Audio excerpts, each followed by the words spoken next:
Baik, Assalamualaikum warahmatullahi wabarakatuh. Perkenalkan, kami dari kelompok 7 mata kuliah Hubungan Tanah, Air, dan Tanaman akan mempresentasikan hasil diskusi kami pada bab 7 dengan judul Penyerapan Zat Terlarut. Sebelumnya, perkenalkan anggota kelompok kami. Yang pertama ada Nurrohma Agustin dengan NIM 0019. Berikutnya ada Andaisya Rahima dengan NIM 0015. Yang ketiga ada Heski Septiana dengan NIM 0035. Berikutnya ada Fitri Ramadhani dengan NIM 0038. Dan yang terakhir ada Disya Ayu dengan NIM. Materi pertama akan disampaikan oleh Nurrohma Agustin. Akumulasi garam dalam sel. Secara umum diasumsikan bahwa langkah pertama dalam penyerapan garam melalui akar adalah akumulasi ion dalam sel akar. Akumulasi ion oleh sel-sel individu merupakan proses yang sangat selektif. Beberapa ion seperti kalium terakumulasi secara energik, sementara ion lain seperti natrium sering dikeluarkan atau bahkan mungkin dihilangkan dengan beberapa jenis proses sekresi. Jumlah dan jenis ion yang terakumulasi bervariasi menurut jenis sel dan kondisi lingkungan. Faktor yang mempengaruhi laju dan jumlah akumulasi adalah aerasi, jumlah karbohidrat dalam akar, konsentrasi ion dalam sel dan substrat, pH, cahaya, suhu, dan jenis tumbuhan. Secara umum, dua jenis proses yang terlibat dalam akumulasi garam meliputi pertukaran absorpsi non-metabolik dan penyerapan metabolik atau aktif.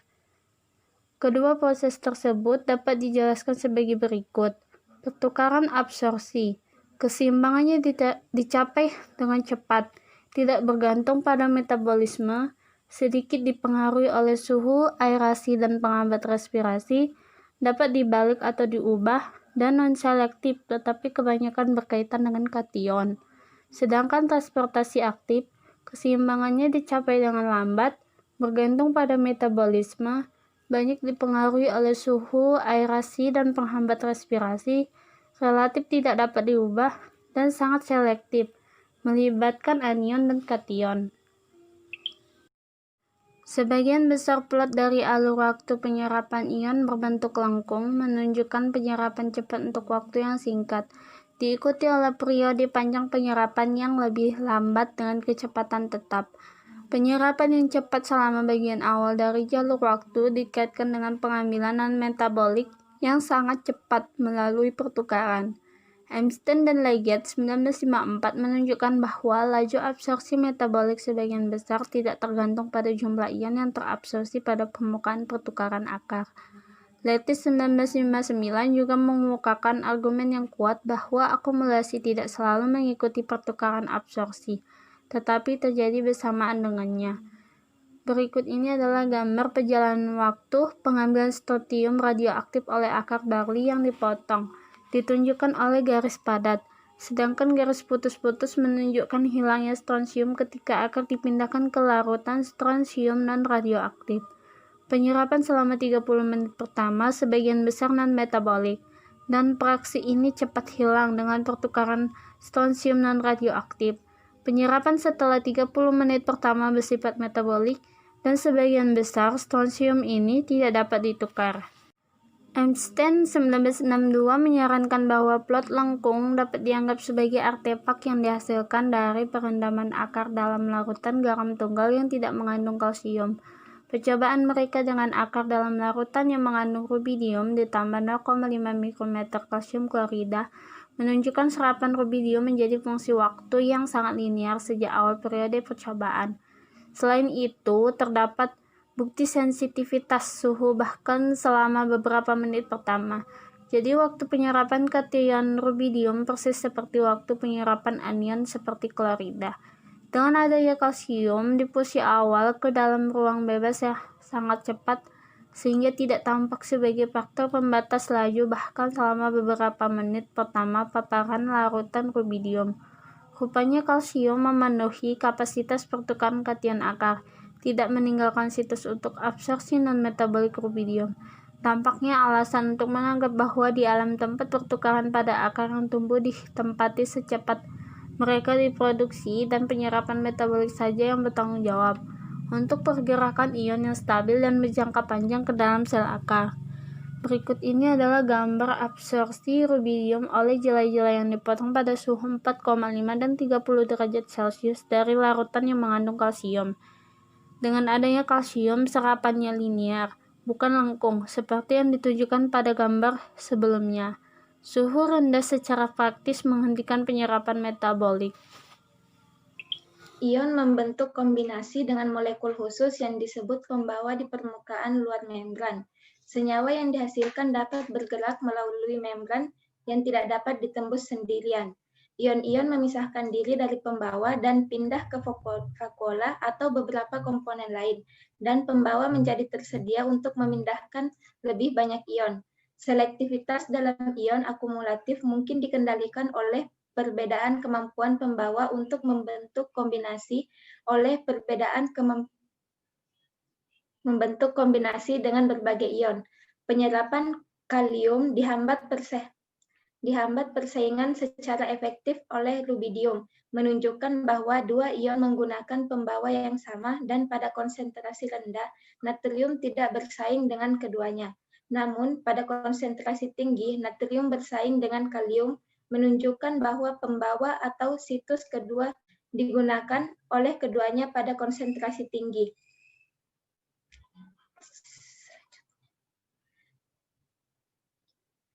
Baru-baru ini telah dikemukakan bahwa ada 2 atau lebih tingkat sistem pembawa, yang satu jenuh pada konsentrasi yang jauh lebih rendah daripada yang lain.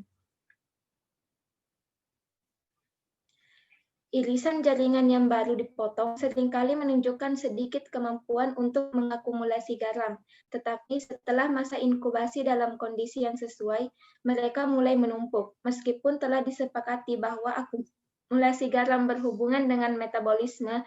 Terdapat beberapa perbedaan pendapat apakah sistem pernapasan berfungsi secara langsung dalam akumulasi ion atau secara tidak langsung dengan memasok energi untuk sintesis pembawa dan tempat pengikatan. Lundegaard mengemukakan bahwa akumulasi ion terkait langsung dengan respirasi dengan sistem sitokrom bertindak sebagai pembawa. Anion diambil oleh sitokrom oksidase dan bergerak ke dalam sepanjang sistem sitokrom, sementara elektron bergerak keluar.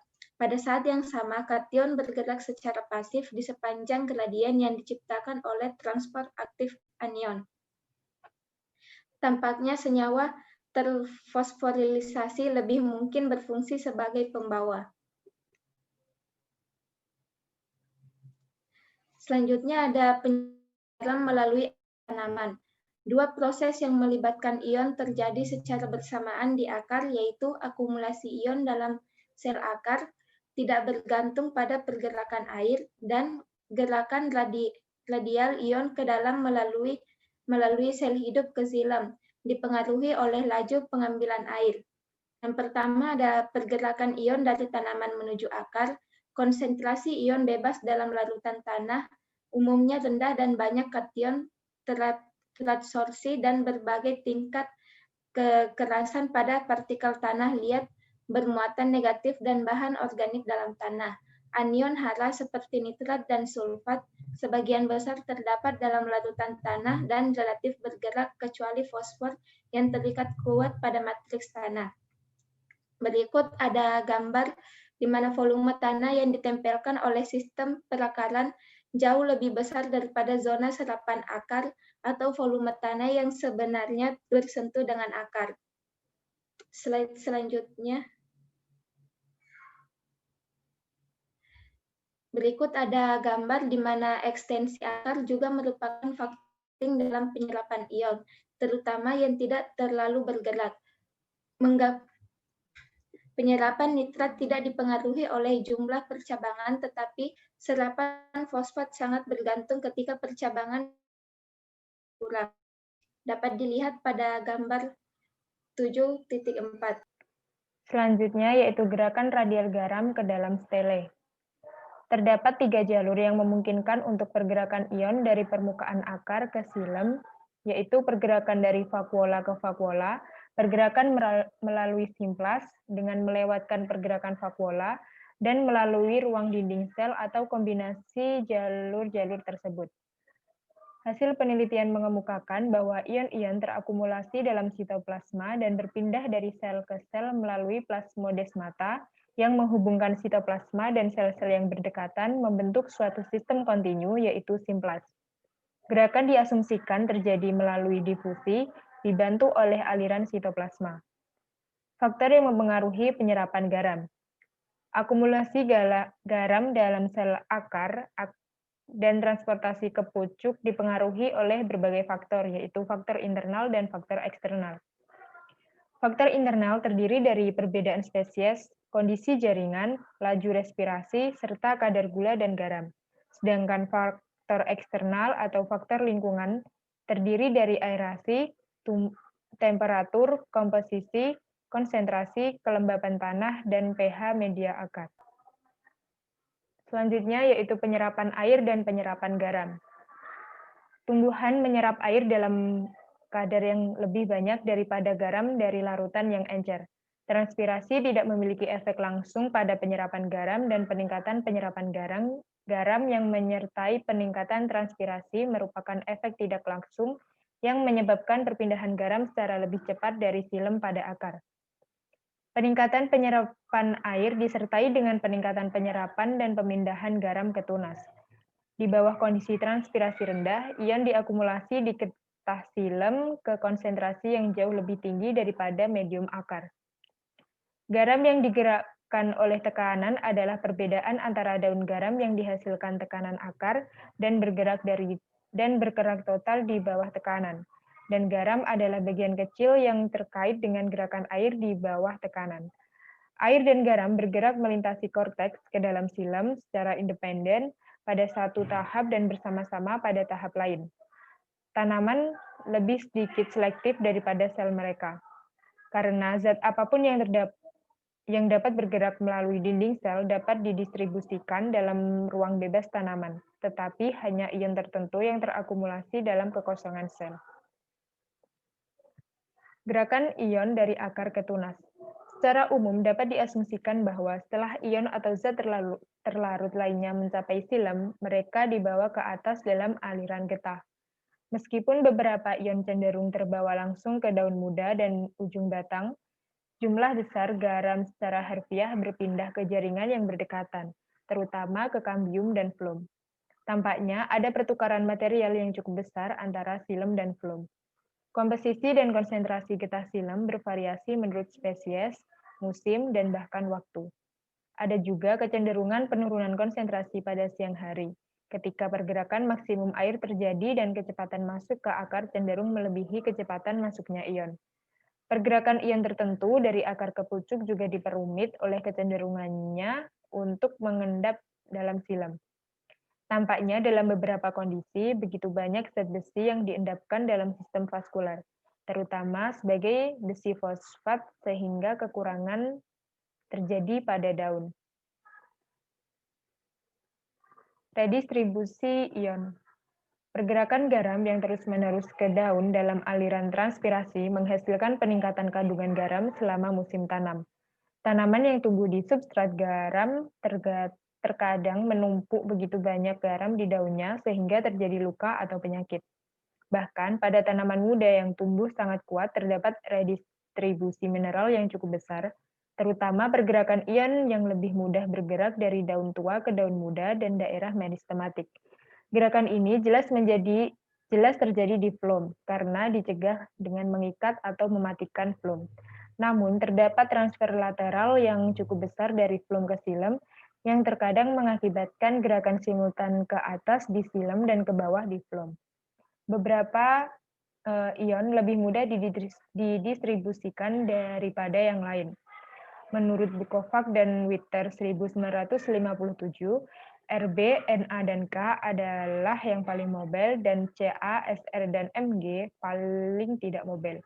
Akibatnya yang terakhir menumpuk di daun selama musim tanam, tetapi yang pertama biasanya tidak.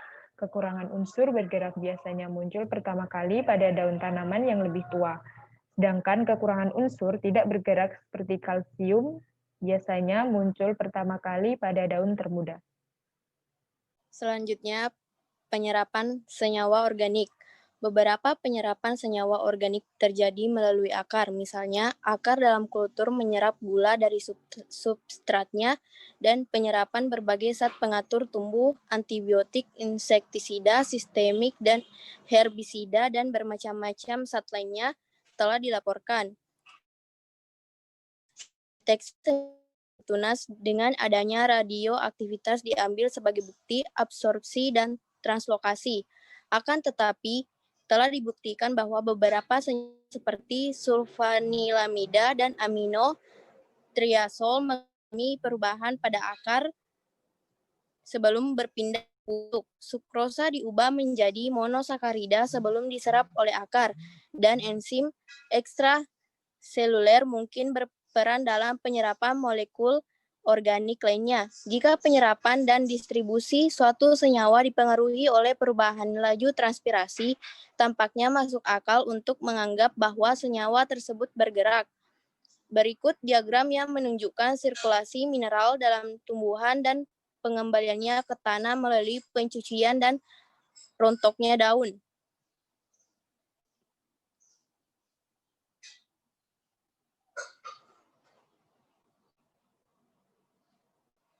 Penyerapan melalui daun dan batang. Masuknya zat terlarut tidak terbatas pada akar, tetapi juga terjadi melalui daun dan bahkan melalui batang. Biasanya, jumlah yang masuk melalui jalur ini kecil, terbatas pada mineral yang berasal dari debu, asap, aerosol, hujan, dan air irigasi sprinkle.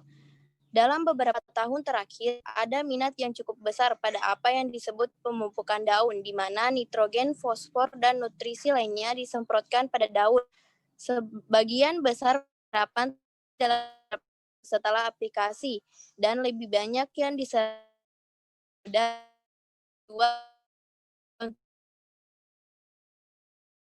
mungkin kemampuan untuk jadinya benar sejumlah ranting dan cabang. Sebagian besar jalan masuk diyakini terjadi melalui lentisel, parut daun, luka pemangkasan, dan retakan lain pada kulit kayu. Yang selanjutnya ada sekresi garam. Beberapa tanaman mensekresi cukup banyak garam dari dedaunannya. Keberadaan zat terlarut dalam cairan saluran pembuangan telah disebutkan di bab 5. Tetapi pada beberapa spesies garam dikeluarkan dari sel epidermis atau melalui kelompok sel khusus atau kelenjar garam dalam daun. Metode pembuangan garam berlebih ini terutama umum dalam halofit dan daun tamarix, dan beberapa spesies Atriplex sering tertutup dengan garam. Bahkan daun kapas mengandung cukup garam untuk mengganggu penentuan potensi air daun mereka.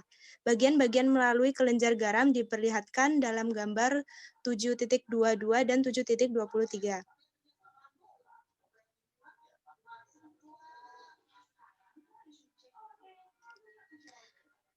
Ya, ini adalah gambar 7.23 mikrograf elektron dari penampakan miring melalui kelenjar penghasil garam pada daun Aegilinthis annulata. Ketujuh sel kelenjar terletak di atas sel basal atau RC yang sangat vakuolat, dan di bawahnya adalah sekelompok sel subbasal atau SBC. Perhatikan plasmodesmata di dinding antara sel basal dan subbasal yang ditandai dengan C dan nukleus atau N. Kelenjar ini agak mirip dengan yang dimiliki statis ditunjukkan pada gambar 7.22 dari Atkinson dengan izin penulis dan Jurnal Ilmu Biologi Australia. Sekian presentasi dari kelompok kami. Apabila ada pertanyaan, silahkan bertanya pada kolom komentar.